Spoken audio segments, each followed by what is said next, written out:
జై భీమ్. ఈరోజు doctor BR Ambedkar గారి 133వ జయంతి వేడుకలను స్థానిక బీసీ ఎస్సీ ఎస్టీ మైనార్టీ కార్యాలయంలో జరుపుకుంటున్నాము. చాలా సంతోషంగా ఉంది. ఆ రోజే అంబేద్కర్ గారు మన గురించి పోట్లాడకపోతే ఈరోజు మన బతుకులు ఈ రకంగా ఉండకపోయాయి.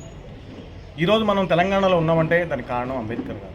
ఆర్టికల్ నెంబర్ 3 పొందుపరచడం వల్ల ఈరోజు తెలంగాణ కళ సాకారమైంది.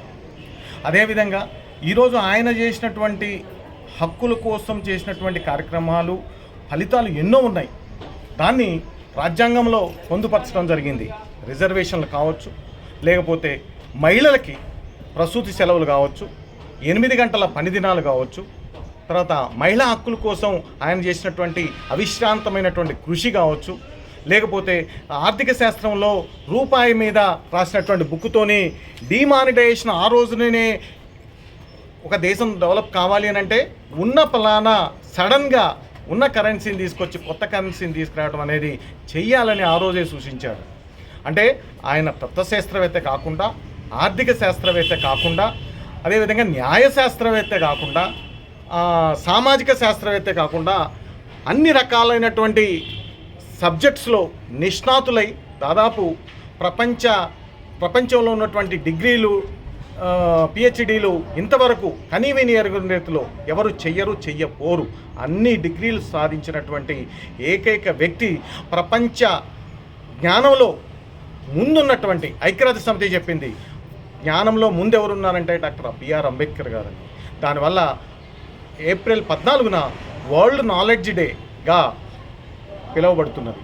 కాబట్టి ఇంతటి త్యాగ పురుషుడైనటువంటి అంబేద్కర్ గారిని భారత ప్రభుత్వం ఏ విధంగా సత్కరించిందో మనకు తెలియదేం లేదు.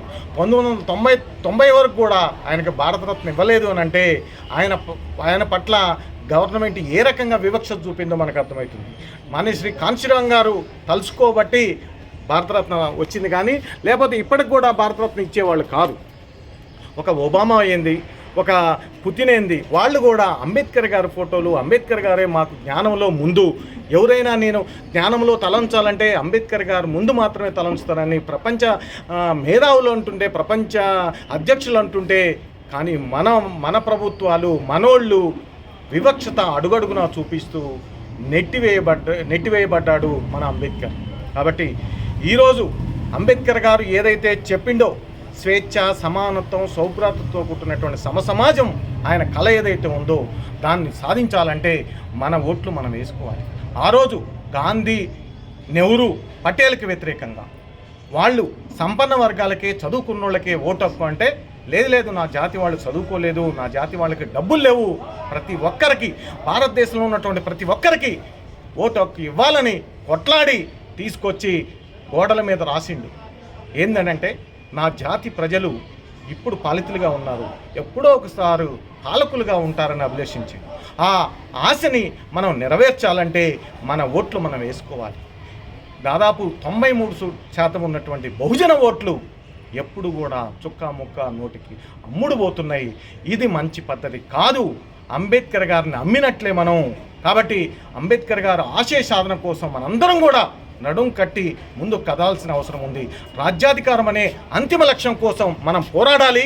అప్పుడు మాత్రమే రాజ్యాధికారం ఉత్తరప్రదేశ్లో కాంశీరామ్ గారు ఏ విధంగా చేశాడో భారతదేశంలో కూడా బహుజన రాజ్యం వచ్చినప్పుడు మాత్రమే అంబేద్కర్ గారికి నిజమైన నివాళులు అర్పించిన వాళ్ళ అవసరం తెలియజేస్తూ జై భీమ్. Thank you.